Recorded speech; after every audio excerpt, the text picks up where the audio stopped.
வணக்கம். வேந்தரின் கண்ணுறங்கும் வேளை இரவு செய்திகளுக்காக காவேரி ஜெகநாதன். முதலில் தலைப்புச் செய்திகள். பிரதமர் மோடியை சந்தித்தார் தங்கமகன் மாரியப்பன். தங்கப் பதக்கத்துடன் வாழ்த்து பெற்றார்.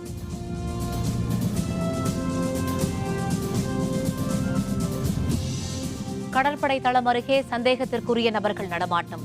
மும்பையில் உயர் எச்சரிக்கை நிலை. காவிரி விவகாரம் பற்றி சிறப்பு பேரவை கூட்டத்தில் முடிவு. கர்நாடக முதல்வர் சித்தராமையா தகவல். அரசியல் காழ்ப்புணர்வால் தொடரப்பட்ட ஆக்கிரமிப்பு வழக்கு. நீதிமன்றத்தில் எஸ்ஆர்எம் பல்கலைக்கழகம் விளக்கம். வெற்றிமாறனின் விசாரணை திரைப்படம் இந்தியா சார்பில் ஆஸ்கர் விருதுக்கு பரிந்துரை. பாராலிம்பிக்கில் தங்கம் வென்ற மாரியப்பனும் மற்ற வீரர்களும் பதக்கத்துடன் பிரதமர் மோடியை சந்தித்து வாழ்த்து பெற்றனர். பிரேசில் நாட்டில் ரியோ நகரில் நடைபெற்ற மாற்றுத்திறனாளிகளுக்கான 15வது பாராலிம்பிக் போட்டியில் இந்தியா சார்பில் 19 வீரர்கள் பங்கேற்றனர். இதில் 2 தங்கம், 1 வெள்ளி, 1 வெண்கலம் என மொத்தம் 4 பதக்கங்களை வென்ற இந்தியா பட்டியலில் 43வது இடத்தை பிடித்தது. உயரம் தாண்டுதல் போட்டியில் 1.89 மீட்டர் தாண்டி தமிழக வீரர் மாரியப்பன் தங்கம் வென்று சாதனை படைத்தார். இதனையடுத்து தாயகம் திரும்பிய மாரியப்பனும் மற்ற வீரர்களும் பிரதமர் மோடியை சந்தித்து வாழ்த்து பெற்றனர். பிரதமர் மோடி மற்றும் மத்திய அமைச்சர் விஜய் கோயல் ஆகியோர் வீரர்கள் அனைவருடனும் புகைப்படம் எடுத்துக் கொண்டனர்.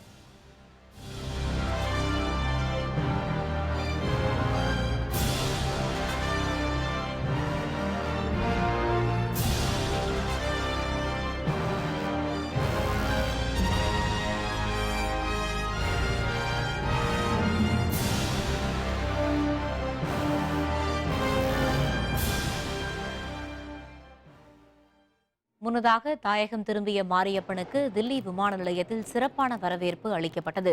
மத்திய அமைச்சர் விஜய் கோயல் உள்ளிட்ட ஏராளமானோர் மாரியப்பனை வரவேற்றனர். இதனைத் தொடர்ந்து செய்தியாளர்களுடன் பேசிய மாரியப்பன் ஜப்பான் தலைநகர் டோக்கியோவில் 2020ஆம் ஆண்டு நடைபெறவுள்ள ஒலிம்பிக் போட்டியில் தங்கம் வெல்வதே தமது லட்சியம் என்று தெரிவித்தார். எனக்கு ரொம்ப சந்தோஷமா இருக்கு. இந்தியா கோல்டு மெடல் வாங்கி கொடுத்துருக்கேன்னு. அப்புறம் என் கோச் சொன்ன கோச் சொன்ன மாதிரியே கோல்டு மெடல் அடிச்சு கொடுத்துருக்கேன். ப்ராப்ளம் இருந்தது, அதனால அதையும் பார்க்காம கோச் வந்து எந்த ப்ராப்ளம் இருந்தாலும் நான் பார்த்துக்கிறேன் அப்படின்னு சொன்னார். அதே மாதிரி அவர் பார்த்துக்கிட்டாரு. அதனால நான் வந்து அவர் சொன்ன மாதிரியே கோல்டு மெடல் அடிச்சு அவர் வந்து நேம் வாங்கி கொடுத்துருக்கேன். மும்பை கடற்படை தளம் அருகே சந்தேகத்திற்கிடமான வகையில் சிலருடைய நடமாட்டம் இருந்ததாக கூறப்பட்ட நிலையில் அந்த பகுதி முழுவதும் உயர் எச்சரிக்கை நிலை அறிவிக்கப்பட்டு ரோந்து தீவிரப்படுத்தப்பட்டுள்ளது. மும்பை அருகே உள்ள ஊரன் கடற்படை தளத்தின் அருகே சந்தேகத்திற்கு வகையில் பதான் பாணியில் உடை அணிந்த 4 பேர் மாறுபட்ட மொழியில் தங்களுக்குள் பேசிக் கொண்டிருந்ததை பள்ளி மாணவர்கள் பார்த்திருக்கின்றனர். இந்த பகுதியில் பகல் 11 மணியளவில் இவர்கள் திரிந்ததாகவும் அவர்கள் பேசியதில் ONGC மற்றும் பள்ளி என்ற இரு சொற்கள் அடிக்கடி இடம்பெற்றதாகவும் இந்த மாணவர்கள் தெரிவித்தனர். இதைத் தொடர்ந்து உயர் எச்சரிக்கை நிலையை அறிவித்துள்ள கடற்படை ரோந்து மற்றும் தேடுதல் பணிகளை தீவிரப்படுத்தியுள்ளது. ஊரன் கடற்படை தளத்தில் கடல் அதிரடிப்படையினர் குவிக்கப்பட்டுள்ளனர். மும்பை மாநகர் காவல்துறையினரும் விரிவான பாதுகாப்பு ஏற்பாடுகளை முடுக்கிவிட்டுள்ளனர். காவிரி விவகாரம் தொடர்பாக பேரவை சிறப்பு பேரவை கூட்டத்தில் முடிவெடுக்கப்படும் என கர்நாடக முதல்வர் சித்தராமையா தெரிவித்துள்ளார். தில்லி சென்றுள்ள சித்தராமையா காங்கிரஸ் மூத்த தலைவர் திக் விஜய் சிங்கை சந்தித்தார். இதனைத் தொடர்ந்து செய்தியாளர்களுடன் பேசிய அவர் காவிரி விவகாரம் தொடர்பாக கர்நாடக சிறப்பு பேரவை கூட்டத்தில் முடிவெடுக்கப்படும் என்று தெரிவித்தார். நீர்திறப்பு தொடர்பான பிரச்சினை பற்றி மத்திய அமைச்சர் உமாபாரதியிடம் எடுத்துரைத்ததாகவும் அவர் கூறினார். பிரதமரை சந்திக்க அனுமதி கோரியும் அனுமதி கிடைக்கவில்லை என்றும் அவர் குறிப்பிட்டார். வரும் 27ஆம் தேதி உச்சநீதிமன்றத்தில் நடைபெறவுள்ள விசாரணையின் போது மேலாண்மை வாரியம் தொடர்பாக மத்திய அரசு ஆட்சேபனை தெரிவிக்க வேண்டும் என்றும் சித்தராமையா கேட்டுக் கொண்டார். I have apprised all the developments which have been taken place as far as Supreme Court order is concerned. I requested Uma Bharati to Government of India to file the objections on 27th. The matter is coming up for hearing on 27th of this month. Delhi சென்றுள்ள சித்தராமையா முன்னதாக மத்திய நீர்வளத்துறை அமைச்சர் உமாபாரதியை சந்தித்தார். இதனைத் தொடர்ந்து காங்கிரஸ் மூத்த தலைவர்களையும் சந்திக்க சித்தராமையா திட்டமிட்டுள்ளார். கர்நாடக மாநில ஆளுநரை சந்தித்த முதல்வர் சித்தராமையா காவிரி விவகாரம் தொடர்பாக விவாதிக்க கர்நாடக சட்டப்பேரவையின் சிறப்பு கூட்டத்தை நாளை மறுநாள் கூட்டுவது பற்றி கோரிக்கை விடுத்தார். காவிரியில் இருந்து வரும் 27ஆம் தேதி வரை 6000 கனஅடி நீர் திறக்க உச்சநீதிமன்றம் உத்தரவிட்டிருந்தது. இது தொடர்பாக மாநில அமைச்சரவை கூட்டத்திலும் அனைத்துக் கட்சி கூட்டத்திலும் முதல்வர் சித்தராமையா ஆலோசனை மேற்கொண்டார். உச்சநீதிமன்ற உத்தரவுப்படி காவிரியில் இருந்து தமிழகத்திற்கு தண்ணீர் திறக்கக்கூடாது என இந்த கூட்டத்தில் முடிவெடுக்கப்பட்டது. சட்டப்பேரவையின் சிறப்பு கூட்டத்தை கூட்டி உச்சநீதிமன்ற தீர்ப்பிற்கு எதிராக தீர்மானம் நிறைவேற்றவும் கர்நாடக அரசு திட்டமிட்டுள்ளது. இதற்காக நாளை மறுநாள் பேரவை சிறப்பு கூட்டம் நடைபெறவுள்ளது. இதனையடுத்து ஆளுநர் வஜுபாய் வாலாவை சந்தித்த சித்தராமையா கர்நாடக பேரவையின் சிறப்பு கூட்டத்தை கூட்டுவது தொடர்பாக கோரிக்கை விடுத்தார். காவிரி பிரச்சினையில் தமிழக முதல்வர் ஜெயலலிதா உரிய நடவடிக்கைகளை எடுக்க முன்வர வேண்டும் என திமுக தலைவர் கருணாநிதி வலியுறுத்தியுள்ளார். இது தொடர்பாக அறிக்கை ஒன்றை கருணாநிதி வெளியிட்டுள்ளார். காவிரி விவகாரம் தொடர்பாக உச்சநீதிமன்ற தீர்ப்பு வெளியானதை அடுத்து கர்நாடக முதல்வர் சித்தராமையா அமைச்சரவை கூட்டத்தையும் அனைத்துக் கட்சி கூட்டத்தையும் கூட்டியதாக தெரிவித்துள்ள கருணாநிதி, தற்பொழுதுள்ள பரபரப்பான சூழலில் கர்நாடகத்தில் அடுத்தடுத்து இதுபோன்ற நிகழ்வுகள் அரங்கேறிக் கொண்டிருக்கும் நிலையில் தமிழகத்தில் உள்ள நிலைமை என்ன என கேள்வி எழுப்பினார். காவிரி பிரச்சினை தொடர்பாக அனைத்துக் கட்சி தலைவர்களின் கூட்டத்தை கூட்டாமல் அமைச்சரவை கூட்டத்தை கூட கூட்டாமல் தமிழகத்தில் ஆட்சி நடைபெறுகிறது என்று அவர் தெரிவித்துள்ளார். எனவே அதிமுக அரசு இனியாவது காவிரி பிரச்சினையில் உரிய நடவடிக்கைகளை எடுக்க முன்வர வேண்டும் என்றும் கருணாநிதி வலியுறுத்தியுள்ளார். தமிழக அரசு மருத்துவர்களுடன் எய்ம்ஸ் மருத்துவரும் இணைந்து ராம்குமாரின் உடற்கூறு பரிசோதனை மேற்கொள்ள வேண்டும் என சென்னை உயர்நீதிமன்ற நீதிபதி கிருபாகரன் உத்தரவிட்டுள்ளார். சென்னை மின் பொறியாளர் சுவாதி கொலை வழக்கில் புழல் சிறையில் அடைக்கப்பட்டிருந்த ராம்குமார் மின்கம்பியை கடித்து தற்கொலை செய்து கொண்டதாக காவல்துறையினரின் தரப்பில் கூறப்பட்டது. ஆனால் ராம்குமாரின் மரணத்தில் சந்தேகம் இருப்பதாக கூறி அவருடைய தந்தை பரமசிவம் உடற்கூறு ஆய்வின் போது தனியார் மருத்துவர் உடன் இருக்க வேண்டும் என சென்னை உயர்நீதிமன்றத்தில் மனு தாக்கல் செய்தார். இதனை விசாரித்த 2 நீதிபதிகளுக்கிடையே தனியார் மருத்துவரை நியமிப்பது தொடர்பாக கருத்து வேறுபாடு ஏற்பட்டதால் 3வது நீதிபதியாக கிருபாகரன் விசாரணைக்கு வந்தார். நீதிபதி கிருபாகரன் முன்னிலையில் நடைபெற்ற விசாரணையில் ராம்குமார் தரப்பில் ஆஜரான வழக்கறிஞர் மின்சாரம் பாய்ந்து ராம்குமார் இறக்க வாய்ப்பில்லை என்று தெரிவித்தார். 2 மணி நேர விசாரணைக்கு பிறகு நீதிபதி கிருபாகரன் தீர்ப்பளித்தார். அரசு நியமித்த மருத்துவர்களுடன் எய்ம்ஸ் மருத்துவரும் இடம்பெற வேண்டும் என்றும் வரும் 27ஆம் தேதிக்குள் உடற்கூறு ஆய்வு நடத்த வேண்டும் என்றும் நீதிபதி உத்தரவிட்டார். கொலையில் இருக்கக்கூடிய முடிச்சுகளை அவிழ்ப்பதற்கு, அதில் இருக்கக்கூடிய ஃபவுல் பிளேயை அம்பலப்படுத்துவதற்கு தனது சார்பாக இருக்கக்கூடிய ஃபோரன்சிக் எக்ஸ்பர்ட் தான் வந்து நீதி வழங்க முடியும்னு சொல்லிட்டு நாங்கள் உறுதியாக நம்புகிறோம். அது சட்டத்திலையும் இருக்குது. ஆனால் இந்த நீதிபதிகள் 3 நீதிபதிகளும் 3 வகையான தீர்ப்புகளை கொடுத்துருக்காங்க. இந்த 3 விதமான தீர்ப்புகளும் முரண்பாடாக இருக்கிறதுனால நாங்கள் வந்து தலைமை நீதிபதி அணுகி ஒரு 5 நீதிபதிகள் மூலமாக வச்சு இந்த வழக்கில் வந்து இந்த கஸ்டோடியல் டெத்துங்கிறது இருக்க, காவல் நிலையத்தில் நடக்கக்கூடிய கொடுமைகள், சிறைவாசியை கொலை பண்ணுறது, இதெல்லாம் மிகவும் கண்டிக்கத்தக்கது. இதற்கு வந்து ஒரு சிறந்த சயின்டிஃபிக் இன்வெஸ்டிகேஷன் வேணும். ஒரு அறிவுபூர்வமான ஒரு எக்ஸ்பர்ட்டை வச்சு இதை வந்து போஸ்ட்மார்ட்டம் பண்ணணுங்கிற எங்களுடைய கோரிக்கையை நாங்கள் மீண்டும் தலைமை நீதியை வலியுறுத்தி நாளை காலையில் வந்து தலைமை நீதியை சந்திக்கலான்னு இருக்கோம். தமிழக உள்ளாட்சித் தேர்தலில் திமுகவுடன் கூட்டணி தொடர்வதாக தமிழக காங்கிரஸ் தலைவர் திருநாவுக்கரசர் தெரிவித்துள்ளார். சென்னை சத்தியமூர்த்தி பவனில் திருநாவுக்கரசர் செய்தியாளர்களை சந்தித்தார். அப்போது பேசிய அவர், சுவாதி கொலையில் தொடங்கி ராம்குமார் மரணம் வரை நீதி விசாரணைக்கு உத்தரவிட வேண்டும் என்றார். காவிரி மேலாண்மை வாரியத்தை உடனடியாக அமைக்க வலியுறுத்திய அவர், உச்சநீதிமன்ற உத்தரவின்படி 6000 கனஅடி நீரை தமிழகத்திற்கு கர்நாடகம் திறக்க வேண்டும் என்றும் கூறினார். உள்ளாட்சி தேர்தலில் கூட்டணி பற்றி திமுக தான் அறிவிக்க வேண்டும் என்றும் ஏற்கனவே கூறியிருந்த நிலையில் இன்றைய சந்திப்பின் போது திமுகவுடன் கூட்டணி தொடரும் என திருநாவுக்கரசர் கூறினார். நேற்று இரவு திராவிட முன்னேற்ற கழகத்தினுடைய பொருளாளரும் நேற்று சந்தித்து எப்படி உள்ளாட்சி தேர்தலை சந்திப்போம் என்பதை பற்றி பேசினேன். எந்தெந்த இடங்களிலே யாருக்கு வெற்றி வாய்ப்பு இருக்கிறது, எவ்வளவு இடங்களை பெயர்ந்து கொள்ளலாம் என்பதை எல்லாம் பேசப் போகிறார்கள், பேசுவார்கள். காங்கிரஸ் மட்டும் அறிவிக்கவில்லை, திமுகவும் அதிகாரப்பூர்வமாக அறிவித்து விட்டது. எங்களுடைய குழுக்களை இன்று இறுதி செய்து சீக்கிரம் அறிவிப்போம். எஸ்ஆர்எம் பல்கலைக்கழகத்தால் ஓரங்குல நிலம் கூட ஆக்கிரமிக்கப்படவில்லை என்றும் அரசியல் காழ்ப்புணர்வால் வழக்கு தொடுக்கப்பட்டுள்ளதாகவும் சென்னை உயர்நீதிமன்றத்தில் பல்கலைக்கழகத்தின் சார்பில் விளக்கம் அளிக்கப்பட்டுள்ளது. சென்னை காட்டாங்குளத்தூரில் உள்ள எஸ்ஆர்எம் பல்கலைக்கழகம் மீது நில ஆக்கிரமிப்பு புகார் தெரிவித்து சதீஷ்குமார் என்பவர் பொதுநல மனு ஒன்றை உயர்நீதிமன்றத்தில் தாக்கல் செய்திருந்தார். இந்த வழக்கு இன்று விசாரணைக்கு வந்தது. இதையொட்டி எஸ்ஆர்எம் பல்கலைக்கழக பதிவாளர் என் சேதுராமன் சார்பில் பதில் மனு தாக்கல் செய்யப்பட்டது. பல்கலைக்கழகம் சார்பில் ஆஜராகி வாதிட்ட மூத்த வழக்கறிஞர் வி.டி. கோபாலன் பொத்தேரியில் ஓர் அங்குலம் நிலம் கூட எஸ்ஆர்எம் பல்கலைக்கழகத்தால் ஆக்கிரமிக்கப்படவில்லை என்று குறிப்பிட்டார். 8 ஏக்கர் தான் எஸ்ஆர்எம் பல்கலைக்கழகத்துக்கு உரியது என்ற மனுதாரரின் குற்றச்சாட்டு அடிப்படை ஆதாரமற்றது என்றும் 162 ஏக்கர் நிலத்துக்கு பல்கலைக்கழகத்திடம் பட்டா இருப்பதாகவும் தெரிவித்த கோபாலன், பொது நிலத்தை ஆக்கிரமித்து கட்ட வேண்டிய அவசியம் பல்கலைக்கழகத்துக்கு இல்லை என்றும் கூறினார். மேலும் இவற்றை ஆதாரங்களுடன் நிரூபிக்க தயாராக இருப்பதாக தெரிவித்த வழக்கறிஞர் கோபாலன், மேலும் அரசிடம் குத்தகைக்கு பெற்ற நிலத்துக்கு பல்கலைக்கழக நிர்வாகம் தொடர்ந்து பணம் செலுத்தி வருவதாகவும் குறிப்பிட்டார். பல்கலைக்கழகத்தின் நடுவே உள்ள 2.974 ஏக்கர் பஞ்சமி நிலம் காலி இடமாகவே இருக்கிறது என்றும், இந்த இடத்தை பொதுமக்கள் பயன்படுத்தி வருகிறார்கள் என்றும், இட ஆக்கிரமிப்பு என்று பொத்தேரி மக்கள் யாரும் இதுவரை எந்த புகாரும் தெரிவிக்கவில்லை என்றும் கோபாலன் குறிப்பிட்டார். எஸ்ஆர்எம் பல்கலைக்கழகத்தால் பொத்தேரி கிராமம் வேலைவாய்ப்பு உட்பட பல்வேறு பயன்களை பெற்றுள்ளதாகவும் அவர் கூறினார்.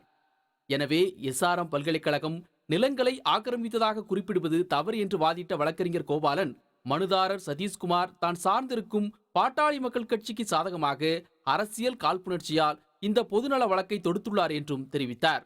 கடந்த காலங்களில் எந்த ஒரு பொதுநல வழக்கையும் சதீஷ்குமார் தாக்கல் செய்யவில்லை என்று கூறிய வழக்கறிஞர், அவர் பாட்டாளி மக்கள் கட்சியில் பயனடைவதற்காக இந்த மனுவை தாக்கல் செய்துள்ளார் என்பதற்கான ஆதாரங்களையும் சமர்ப்பித்தார். வாதங்களை கேட்ட உயர்நீதிமன்ற தலைமை நீதிபதி எஸ்.கே. கவுல், நீதிபதி ஆர். மகாதேவன் ஆகியோர் பொதுநல வழக்கு என்பது பல நோக்கங்களுக்காக தொடரப்படுகின்றன என்றும், அவற்றில் சில உண்மையாக இருக்கின்றன, சில பொய்யாகவும் இருக்கின்றன என்றும் குறிப்பிட்டனர். எனவே ஆவணங்களை பரிசீலித்த பிறகே உண்மை தெரியவரும் என்றும் அவர்கள் தெரிவித்தனர். எனவே இந்த வழக்கில் இது தொடர்பாக விளக்கமளிக்க 3 வார காலம் அவகாசம் வேண்டுமென அரசு தரப்பில் கேட்டுக்கொள்ளப்பட்டது. இதைத் தொடர்ந்து தமது தரப்பு அறிக்கையை தமிழக அரசு தாக்கல் செய்ய வேண்டும் என்று கூறிய நீதிபதிகள், அரசு ஆவணங்களை தாக்கல் செய்த பிறகு வழக்கை தொடரலாம் என்று தெரிவித்து வழக்கு விசாரணையை நவம்பர் 8ஆம் தேதிக்கு ஒத்திவைத்தனர். எங்களோட தரப்பில் எங்களுடைய விளக்கத்தை கொடுத்தோம். 8 ஏக்கரில் ஒரு யூனிவர்சிட்டி ஆரம்பிக்க முடியுமா? 371 கோடியை நாங்கள் அபகரிச்சு, அதாவது 37 ஏக்கரை அபகரிச்சுன்னு சொல்கிறது முழுக்க முழுக்க தவறு. இது பொதுநல வழக்கு என்ற பெயரில் அரசியல் தாழ்ப்புணர்ச்சியின் காரணமாக போடப்பட்ட ஒரு வழக்கு என்று எங்கள் தரப்பில் வாதிட்டோம். அதாவது நாங்கள் கவுண்டர் இன்றைக்கி ஃபைல் பண்ணோம், எங்களுடைய பதில் மனுவை இன்றைக்கி ஃபைல் பண்ணோம். பதில் மனுவை ஏற்றுக்கட்ட நீதிபதி கவர்மெண்ட் சைடில் 3 வாரம் அவகாசம் கேட்டாங்க பதில் சொல்கிறதுக்கு. அவங்க போட்டிருக்க கவுண்டரை நாங்களும் பார்த்தோம். நாங்கள் வெரிஃபை பண்ணிவிட்டு 3 வாரத்தில் வரோன்னு சொல்லியிருந்தாங்க. அதனால் 3 வாரம் ஒத்தி வச்சுருக்காங்க. 3 வாரம் கழித்து திரும்ப அந்த வழக்கு விசாரணைக்கு எடுத்துக்கொள்ளப்படும். அந்த அப்படி அவங்க சொல்லப்பட்டிருக்கிற அந்த லேண்ட் எதுவுமே எங்களுடைய ஆக்கிரமிப்பில் இல்லை, எல்லா இடமும் வேக்கண்டாக தான் இருக்குது அப்படிங்கிற தகவலையும் நாங்கள் அந்த கவுண்டரில் சொல்லியிருக்கோம். வழக்கு 3 வாரம் கழித்து ஒத்தி வச்சிருக்காங்க. சிறந்த வெளிநாட்டு திரைப்படத்திற்கான ஆஸ்கர் விருது பிரிவு போட்டிக்கு இயக்குனர் வெற்றிமாறன் இயக்கி தமிழில் வெளிவந்த விசாரணை திரைப்படம் பரிந்துரை செய்யப்பட்டுள்ளது. நடிகர்கள் தினேஷ், சமுத்திரக்கனி, நடிகை ஆரணை தமிழ் படம் ஆஸ்கர் விருதுக்கு பரிந்துரை செய்யப்பட்டிருப்பது இதுவே என்பது குறிப்பிடத்தக்கது. நாளைக்கு ஐயா வந்து கேட்பாரு, ஒத்துக்கங்கடா, ஒப்புக்கொண்டு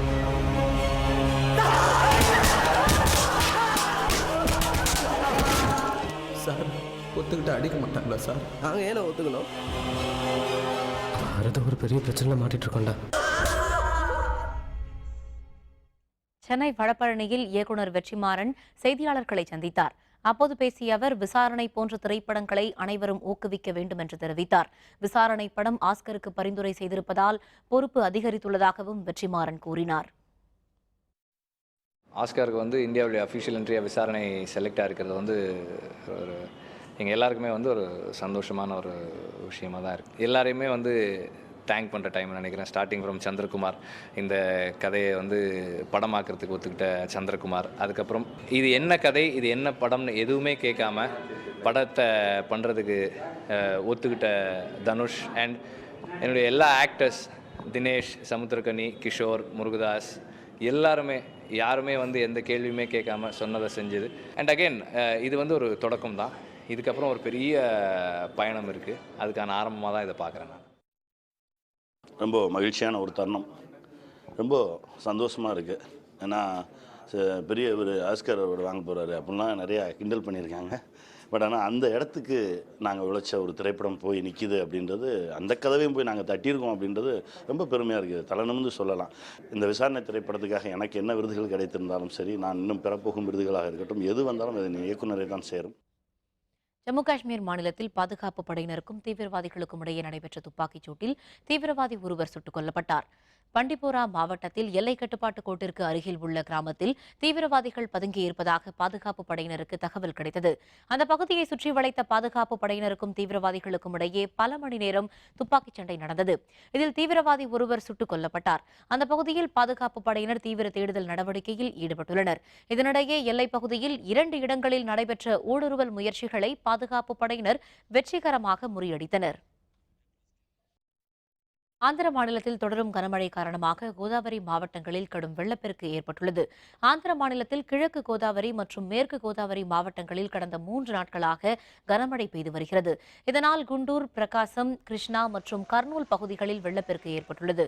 குண்டூர் பகுதியில் நேரிட்ட வெள்ளப்பெருக்கில் 4 பேர் காணாமல் போனதாக தகவல் வெளியாகியுள்ளது. கனமழை மற்றும் வெள்ளப்பெருக்கு காரணமாக ரயில் போக்குவரத்து பாதிக்கப்பட்டுள்ளது. 180 மில்லிமீட்டர் வரை மழை பெய்ததால் குடியிருப்பு பகுதிகளில் வெள்ளநீர் சூழ்ந்துள்ளதால் ஏராளமானோர் பாதிக்கப்பட்டுள்ளனர். இதனைத் தொடர்ந்து மீட்பு மற்றும் நிவாரண நடவடிக்கைகளை மாநில நிர்வாகம் முனைப்புடன் மேற்கொண்டு வருகின்றது. பிரதமர் நரேந்திர மோடியின் அதிகாரப்பூர்வ இல்லம் அமைந்திருக்கும் தில்லி ரேஸ்கோர்ஸ் சாலையை லோக்கல்யான் மார்க் என்று தில்லி மாநகராட்சி பெயர் மாற்றம் செய்தது. இதையடுத்து வழிகாட்டி பலகையிலும் அந்த பெயர் மாற்றி எழுதப்பட்டுள்ளது. இந்திய பிரதமர்களின் அதிகாரப்பூர்வ இல்லமாக தில்லியில் உள்ள எண் 7 ரேஸ்கோர்ஸ் சாலை விளங்கி வருகிறது. பிரதமர் நரேந்திர மோடியும் தற்பொழுது அந்த இல்லத்தில்தான் வசித்து வருகிறார். இந்த நிலையில் அந்த சாலையின் பெயரை லோக்கல்யான் மார்க் என்று மாற்றியுள்ளதாக தில்லி மாநகராட்சி நேற்று அறிவித்தது. அறிவிப்பை அடுத்து உடனடி நடவடிக்கையாக வழிகாட்டி பலகையில் ரேஸ்கோர்ஸ் சாலை என்ற பெயரை மாற்றி லோக்கல்யான் மார்க் என்று மாநகராட்சி என்று எழுதி வைக்கப்பட்டுள்ளது.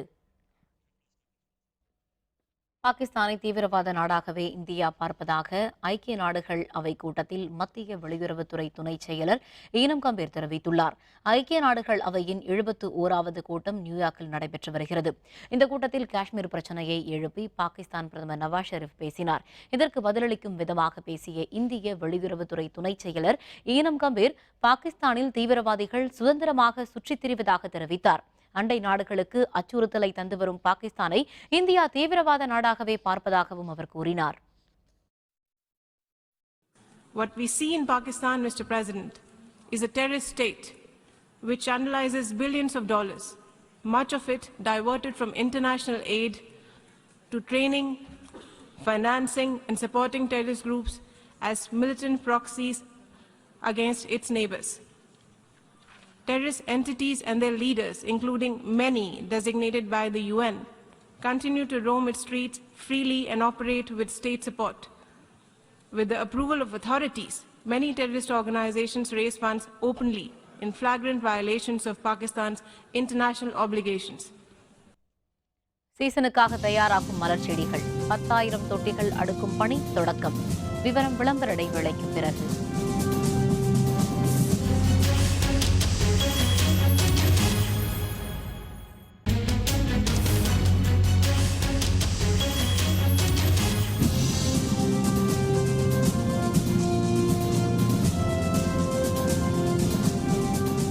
செய்திகள் தொடர்கின்றன. மேட்டூர் அணையில் இருந்து திறந்துவிடப்பட்ட நீர் ஈரோடு மாவட்ட எல்லைப் பகுதியை எட்டியதால் காவிரி ஆற்று பாலத்தின் கரைகளை தொட்டு காவிரி நீர் கடல் போல் காட்சியளிக்கிறது. கர்நாடகாவில் இருந்து தமிழகத்திற்கு வினாடிக்கு 15,000 கனஅடி நீர் திறந்துவிடப்பட்டதை தொடர்ந்து மேட்டூர் அணையின் நீர்மட்டம் 87 கனஅடியாக உயர்ந்தது. இதனையடுத்து விவசாயிகளின் கோரிக்கையை ஏற்ற தமிழக அரசு கடந்த 20ஆம் தேதி முதல் மேட்டூர் அணையில் இருந்து வினாடிக்கு 12,000 கனஅடி நீர் திறந்துவிடப்பட்டது. இந்த நீர் ஈரோடு மாவட்ட எல்லைப் பகுதியான காவிரி பாலத்திற்கு நேற்று மாலை வந்தடைந்தது. இதனால் கடந்த பல மாதங்களாக பாறைகளுடன் காட்சியளித்த காவிரி ஆறு தற்பொழுது ஆற்றின் அனைத்து கரைகளையும் தொட்டு கடல் போல் காட்சியளிக்கிறது. இதன் மூலம் ஈரோடு, சேலம், நாமக்கல், கரூர், திருச்சி, தஞ்சாவூர் மாவட்டங்களைச் சேர்ந்த 12 லட்சம் ஏக்கர் விவசாய நிலங்கள் சம்பா சாகுபடிக்காக நீர் வசதி பெற்றுள்ளது.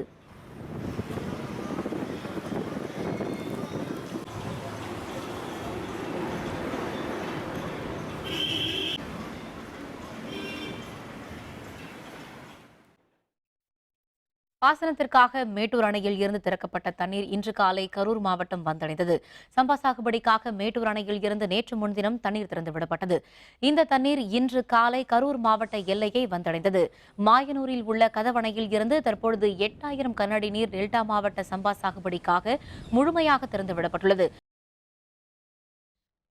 காவிரி பிரச்சினை தொடர்பாக மேலாண்மை வாரியத்தின் உத்தரவை கர்நாடகம் நடைமுறைப்படுத்துவதை எதிர்க்க முடியாது என்று தமிழக அரசு பொதுப்பணித்துறை முன்னாள் தலைமை பொறியாளர் வீரப்பன் குறிப்பிட்டுள்ளார். சென்னையில் நமது வேந்தர் தொலைக்காட்சிக்கு பேட்டியளித்தவர், காவிரி மேலாண்மை வாரியம் என்பது காவிரி நடுவர்மன்ற தீர்ப்புகளை செயல்படுத்தும் அமைப்பாக இருக்கும் என்றும் இதில் 6 அலுவலர்கள் கொண்ட உறுப்பினர்கள் இருப்பார்கள் என்றும் குறிப்பிட்டார். மேலும் 2 மாநிலங்களைச் சேராத 20 ஆண்டு அனுபவம் கொண்டவர் தலைமை பொறியாளர் காவிரி மேலாண்மை வாரிய தலைவராக இருப்பார் என்று குறிப்பிட்டார்.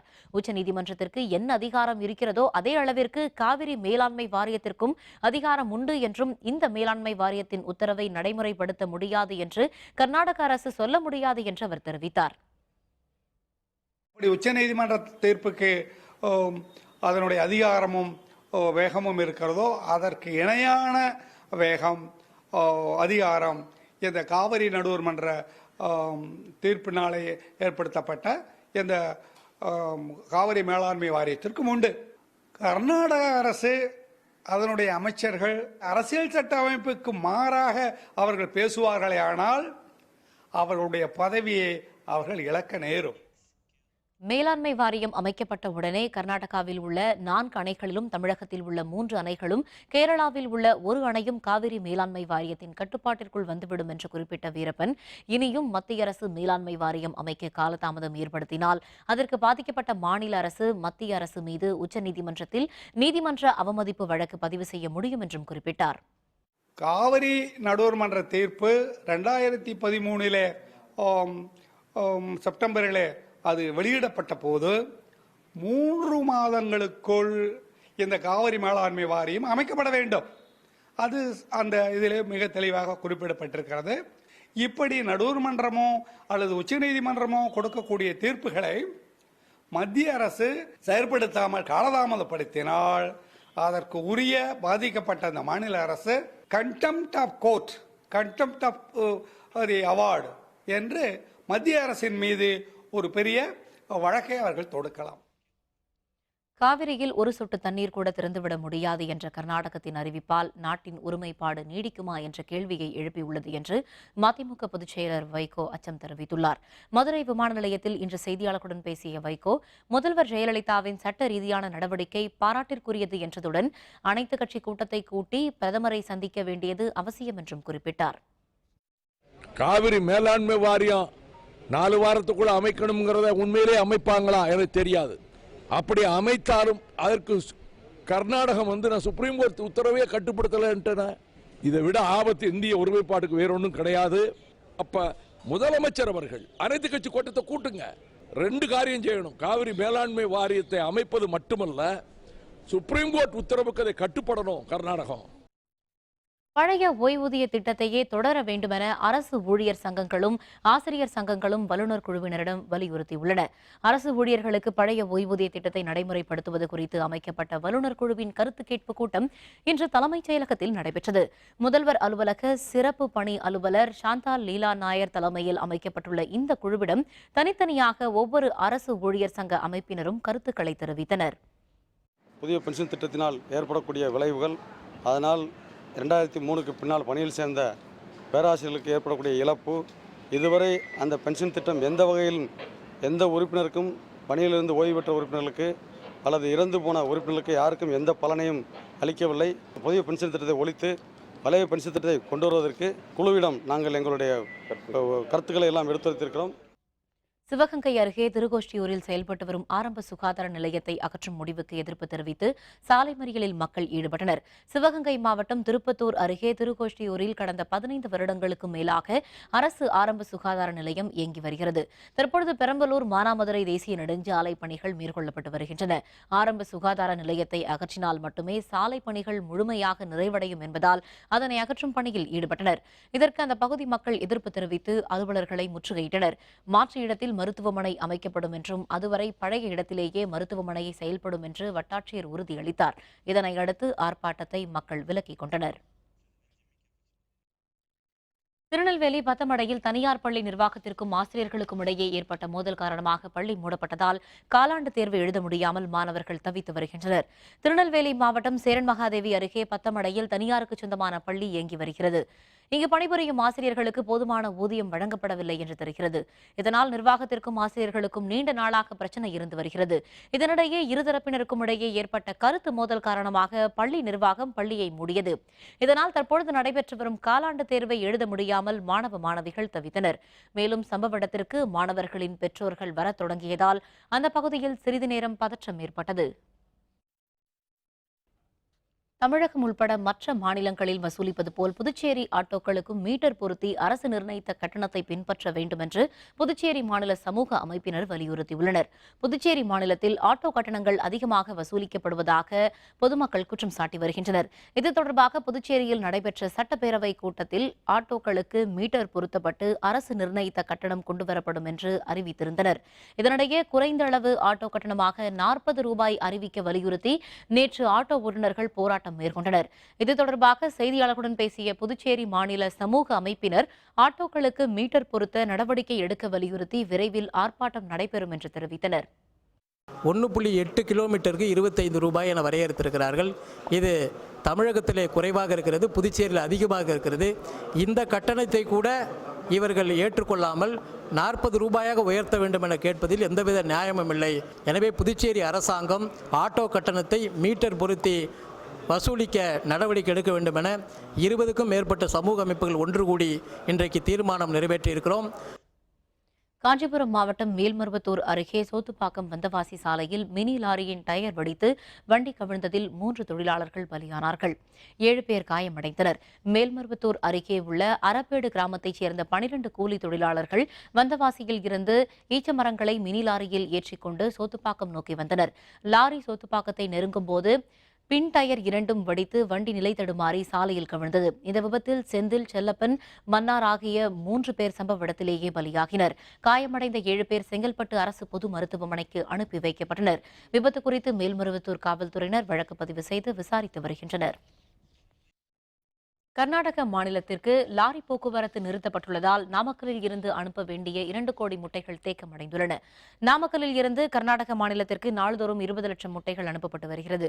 காவிரி பிரச்சினை காரணமாக கடந்த 10 நாட்களுக்கும் மேலாக கர்நாடகாவிற்கு செல்ல வேண்டிய லாரிகள் நிறுத்தி வைக்கப்பட்டுள்ளன. இதனால் கர்நாடகாவிற்கு செல்ல வேண்டிய 2 கோடி முட்டைகள் நாமக்கலில் தேக்கமடைந்துள்ளன. இதேபோன்று கோழி தீவனம் தயாரிப்பதற்கு தேவையான மக்காச்சோளம் கர்நாடகாவில் இருந்து பெறப்படுகிறது. தற்பொழுது கர்நாடகாவில் இருந்தும் தமிழகத்திற்கு லாரி போக்குவரத்து நிறுத்தப்பட்டுள்ளதன் காரணமாக கோழி தீவனம் தயாரிப்பதற்கான பொருட்களுக்கும் தட்டுப்பாடு ஏற்பட்டுள்ளது. எனவே மத்திய மாநில அரசுகள் இந்த பிரச்சினைக்கு விரைவில் தீர்வு காண வேண்டும் என்று தமிழக முட்டை கோழி பண்ணையாளர்கள் சம்மேளன தலைவர் வி. சுப்பிரமணியம் தெரிவித்துள்ளார். கிருஷ்ணகிரி எல்லையில் இங்கிருந்து போகிற வண்டி, அங்கேருந்து வர வண்டி இந்த மாதிரி தடுத்து வச்சுருக்காங்க. இதனால் பெங்களூருக்கு இங்கேருந்து போகிற முட்டையும் டெய்லி 20 லட்சம் முட்டை 30 லட்சம் முட்டை பெங்களூர் போகும். அது அப்படியே ஸ்டாப் ஆயிடுச்சு. சென்ட்ரலில் இருக்கிற கவர்மெண்ட்டும் 2 பேரும் இமீடியட்டாக இதுக்கு ஏதோ ஒரு சொல்யூஷன் கண்டுபிடிக்கணும். அதுக்கு இல்லைன்னா பாதுகாப்பு கொடுத்தா அங்கேருந்து வண்டி வர்றதுக்கோ இல்லை இங்கேருந்து போகிறதுக்கு கொஞ்சம் நல்லா இருக்குன்னு எதிர்பார்க்குறாங்க. விருதுநகர் மாவட்டம் இருக்கன்குடி அணையில் உள்ள சீமை கருவேல மரங்களால் தண்ணீர் உறிஞ்சப்படுவதாகவும் அவற்றை அகற்றி நீர்வளத்தை காக்க உதவுமாறும் விவசாயிகள் கோரிக்கை விடுத்துள்ளனர். விருதுநகர் மாவட்டம் சாத்தூரில் இருந்து 8 கிலோமீட்டர் தொலைவில் இருக்கன்குடி அணை அமைந்துள்ளது. வைப்பாறு மற்றும் அர்ஜுனா நதிகள் இணையும் பகுதியில் அமைந்திருக்கும் இந்த அணையினால் மேட்டுப்பட்டி, நத்தத்துப்பட்டி, நென்மேனி, இருக்கன்குடி உள்பட பல கண்மாய்களுக்கு நீர் செல்கிறது. விவசாயத்திற்கு மட்டுமல்லாமல் பல கிராமங்களின் குடிநீர் ஆதாரமாகவும் இந்த அணை உள்ளது. இருக்கன்குடி மாரியம்மன் கோவிலுக்கு வெள்ளி மற்றும் ஞாயிற்றுக்கிழமைகளில் செல்லும் ஆயிரக்கணக்கான பக்தர்களுக்கு குடிக்கவும் குளிக்கவும் இந்த அணை தண்ணீரே பயன்படுத்தப்படுகிறது. தற்பொழுது அணையின் பரப்பளவில் பெரும் பகுதியை சீம கருவேல மரங்கள் ஆக்கிரமித்துள்ளன. இந்த மரங்களின் வேர்கள் 100 அடி தூரத்திற்கு பரவி சென்று தண்ணீரை உறிஞ்சும் தன்மை உடையவை. இதன் காரணமாக அணையில் ஆண்டிற்கு 5 மாதங்கள் தண்ணீர் நிறைந்திருந்த நிலை மாறி தற்பொழுது 3 மாதங்களுக்கும் குறைவாகவே தண்ணீர் இருப்பை பார்க்க முடிகிறது. சீமை கருவேல மரங்களை அகற்றி அணையின் நீர் இருப்பை பாதுகாக்குமாறு பல தரப்பினரும் கோரிக்கை விடுக்கின்றனர். அதேபோன்று அணையின் கரையில் உள்ள இருக்கன்குடி சாலை பாலத்தின் பக்கச்சுவர்கள் இடிந்து கிடப்பதால் போக்குவரத்து பாதிப்பு ஏற்படுவதாக தெரிவிக்கும் மக்கள் அதனை சீரமைக்க வேண்டும் என்றும் கோரிக்கை விடுக்கின்றனர். இந்த டேம் தண்ணி பெருகுதுனால ரொம்ப எங்களுக்கு எவ்வளவோ அது பயன்படுத்துது. அதனால இந்த சீம கருவலை இதுகளை சீர்திருத்தம் பண்ணி அரசாங்கம் சீர்திருத்தம் பண்ணி கொடுத்துச்சுன்னா எங்களுக்கு நல்ல முறையாக விவசாயத்துக்கோ குடி தண்ணிக்கோ எல்லாத்துக்கும் ஒரு பாதிப்பு இல்லாமல் நல்லா பயன்படக்கூடிய ஒரு இதாக இருக்குது. இருக்கக்கூடிய சுற்றி உள்ள அனைத்து கிராமங்களுக்கும் இந்த டேம் மூலியமாக தான் தண்ணீர் ஊற்று மற்றபடி இதுபட கிடைக்கிறது. இந்த தண்ணீரை பாதுகாக்கும் அளவிற்கு இந்த வேலிக்கருவல் செடியை முழுமையாக அகற்ற அரசும் தலையிட்டு எங்கள் ஏரியாவில் உள்ள அனைத்து விவசாயிகளுக்கும் குடிநீரும் விவசாயத்திற்கு தண்ணீர் கிடைக்கவும் ஆவணம் செய்யும்படி கேட்டுக்கொள்கிறேன். நீலகிரியில் எதிர்வரும் சீசனுக்கான 55 வகையான மலர் செடிகளை கொண்டு 10,000 தொட்டிகளை மாடங்களில் அடுக்கும் பணி தொடங்கப்பட்டுள்ளது. நீலகிரி மாவட்டத்தில் ஆண்டுதோறும் 2ஆம் சீசனுக்காக ஊட்டி அரசு தாவரவியல் பூங்காவில் புதிதாக மலர் செடிகள் நடவு செய்யப்படும். அதன்படி இந்த ஆண்டு 2ஆம் சீசனுக்காக சுற்றுலா பயணிகள் வருகை சற்று அதிகமாக இருக்கும் என்று எதிர்பார்க்கப்படுகிறது. மேலும் அடுத்த வாரம் முதல் பெரும்பாலான பள்ளிகளுக்கு காலாண்டு தேர்வு விடுமுறை வருவதால் சுற்றுலா பயணிகளை கவர அரசு தாவரவியல் பூங்காவில் மலர் தொட்டிகளை அலங்காரம் செய்யும் பணி தற்போது தொடங்கப்பட்டுள்ளது.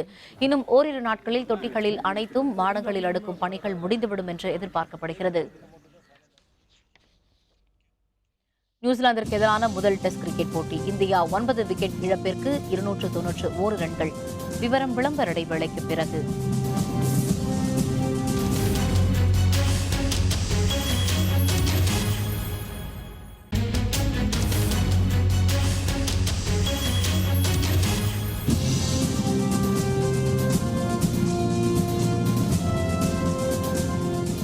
செய்திகள் தொடர்கின்றன. இனி அயலக செய்திகள்.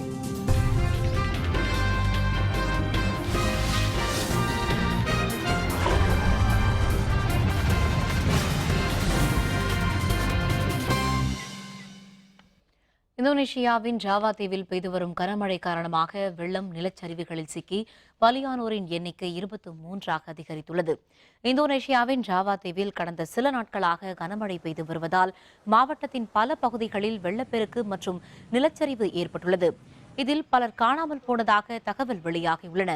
மீட்புக் குழுவினர் தொடர்ந்து மீட்பு பணியில் ஈடுபட்டுள்ளனர்.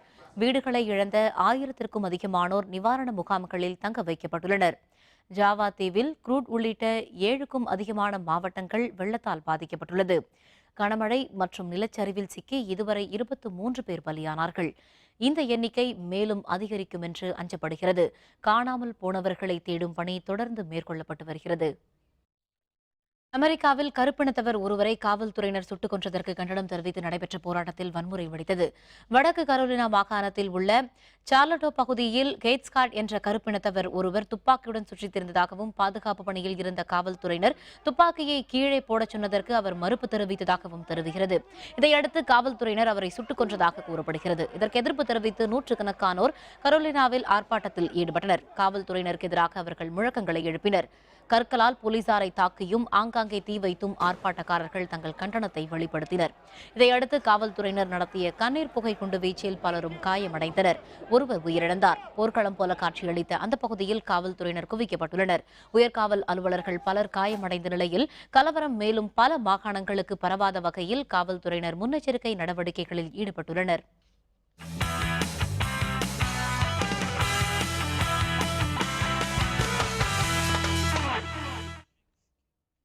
நியூசிலாந்திற்கு எதிரான முதல் டெஸ்ட் போட்டியின் முதல் நாள் ஆட்ட முடிவில் இந்தியா 9 விக்கெட் இழப்பிற்கு 291 ரன்கள் எடுத்துள்ளது. இந்தியா நியூசிலாந்து இடையிலான 3 போட்டிகள் கொண்ட டெஸ்ட் கிரிக்கெட் தொடரின் முதல் போட்டி கான்பூரில் இன்று தொடங்கியது. இந்திய அணி விளையாடும் 500வது டெஸ்ட் போட்டி இது என்பதால் முன்னாள் இந்திய கேப்டன்கள் இந்திய கிரிக்கெட் கட்டுப்பாட்டு வாரியத்தால் கௌரவிக்கப்பட்டனர். இந்த போட்டியில் டாஸ் வென்ற இந்திய அணியின் கேப்டன் விராட் கோலி பேட்டிங்கை தேர்வு செய்தார். தொடக்க ஆட்டக்காரர்களாக களமிறங்கிய விஜயும் ராகுலும் நல்ல தொடக்கத்தை அளித்தனர். வழக்கம் போல ஆடிய ராகுல் விக்கெட் கீப்பரிடம் கேட்ச் கொடுத்து 32 ரன்களில் ஆட்டமிழந்தார். 62 ரன்களில் புஜாரா ஆட்டமிழக்க அடுத்து வந்த கேப்டன் கோலியும் 9 ரன்களில் வாக்னர் பந்துவீச்சில் ஆட்டமிழந்தார். தேநீர் இடைவேளை வரை இந்திய அணி 4 விக்கெட் இழப்பிற்கு 185 ரன்கள் மட்டுமே எடுத்திருந்தது. இன்றைய ஆட்ட நேர முடிவில் 9 விக்கெட்டுகள் இழந்து 291 ரன்கள் மட்டுமே இந்தியா எடுத்தது. ரவீந்திர ஜடேஜா 16 ரன்களுடனும் உமேஷ் யாதவ் 8 ரன்களுடனும் களத்தில் உள்ளனர். மீண்டும் தலைப்புச் செய்திகள். பிரதமர் மோடியை சந்தித்தார் தங்கமகன் மாரியப்பன். தங்கப்பதக்கத்துடன் வாழ்த்து பெற்றார்.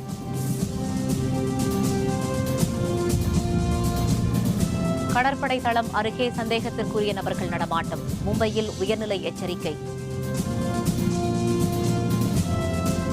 காவிரி விவகாரம் பற்றி சிறப்பு பேரவை கூட்டத்தில் முடிவு. கர்நாடக முதல்வர் சித்தராமையா தகவல். அரசியல் காழ்ப்புணர்வால் தொடரப்பட்ட ஆக்கிரமிப்பு வழக்கு நீதிமன்றத்தில் SRM பல்கலைக்கழகம் விளக்கம்.